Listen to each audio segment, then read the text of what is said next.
नीलगिरी रे केंद्र रेल मंत्री नमस्कार मु वर्षा स्वागत जनाऊँ आपण मानक श्रीक्षेत्र न्यूज को। स्वाधीनतार 75 वर्ष पर पर्यटन स्थल नीलगिरी सहर को आसिबो यात्रीवाही ट्रेन। एक स्वतंत्र ट्रेन जगह नीलगिरी गोपीनाथपुर रे पहुंची केंद्र रेल मंत्री अश्विनी वैष्णव नीलगिरी को पैसेंजर ट्रेन चलाचल करिसेंती शुभ शिलान्यास। दीर्घ 20 वर्ष पर बालेश्वर माटी रे पाद देइछंती अश्विनी वैष्णव। पूर्वर बालेश्वर रे से जिलापाल थिले। आजिर सभारे जय जगन्नाथ कही भाषण आरंभ करथिले। हरिबोल पकाई प्रधानमंत्री नरेंद्र मोदी दीर्घ कामना करथिले नीलगिरी माटीर माँ माउसी। साथी रे ट्रेन ले आसी स्वागत कले पूर्वतन केंद्रमंत्री तथा बालेश्वर सांसद प्रताप चंद्र षडंगी, केंद्रमंत्री विश्वेश्वर टुडू।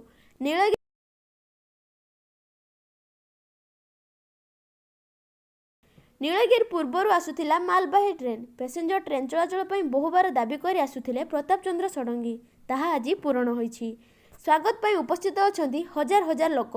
अंचल रे देखा देइछि खुशी महल। नीलगिरी गोपीनाथपुर को ट्रेन लाइन अछि, स्टेशन पई जागा भी अछि, आ छुक छुक करी ट्रेन भी आसुछि। दुखर कथा थिला ट्रेन आसुछि माल परिवहन पई।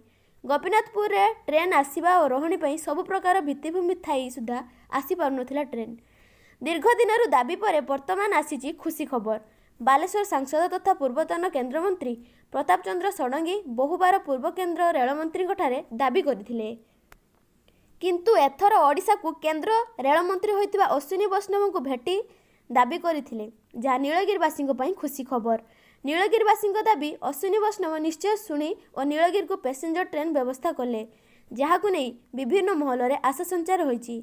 नीलगिरी बालेश्वर किंबा कौनसी जगह जावाक हेले बस की यात्रीवाही गाड़ी को निर्भर करिथांती नीलगिरीवासी। दीर्घ समय धरी नीलगिरी बस स्टॉप अपेक्षा करियाको पड़िथाए। लोकों को गोपीनाथपुर पैसेंजर ट्रेन स्टेशन पर सब प्रकार सुविधा सुजोग अच्छी। केंद्र सरकार राज्य सरकार मिलित सहयोग में हेब स्टेशन, जहाँफल नीलगिरी विकास हेब सह बालेश्वर तथा ओडिशार विकास हो पारिबो। नीलगिरी आसुथिबा देश विदेशरू पर्यटक माने मध्य विभिन्न स्टेशन रे ट्रेन जगे सुविधा आसी पारिबे। पर्यटन क्षेत्र में उन्नति हेबो। 60-70 वर्ष धरिकी नीलगिरी को पैसेंजर ट्रेन सुविधा नथिला। आमर लोकप्रिय सांसद श्रीयुक्त प्रताप ननक प्रयास रे प्रधानमंत्री श्री नरेंद्र मोदी जी ओडिशा पई सबुदिने हृदय रखिथिबा से भली प्रधानमंत्री से नीलगिरी पई पैसेंजर ट्रेन अप्रूव करिसेंती, सैंक्शन करिसेंती और शीघ्र काम करने आम मान निर्देश देइछंती। आपण देखिछंती तांकर निर्देश पर अति शीघ्र ऑलरेडी रास्ता कामटा माने ये लाइन कामटा लाइन अवस्था बहुत खराब अच्छी। से लाइन को केमती ठीक करवा रिपेयर करिकी अपग्रेड करवा तापई कामटा आरंभ हो साराणी। आसंता 6 मास 7 मास लगी पारे, जिते समय लगिबो, किंतु आमे दिन राति खटिकी यही रास्ता को, यही रेल रास्ता को, यही रेलवे लाइन को अपग्रेड करवा, अपग्रेड करिकी एथिरे पैसेंजर ट्रेन आनिबा। बहुत बहुत धन्यवाद।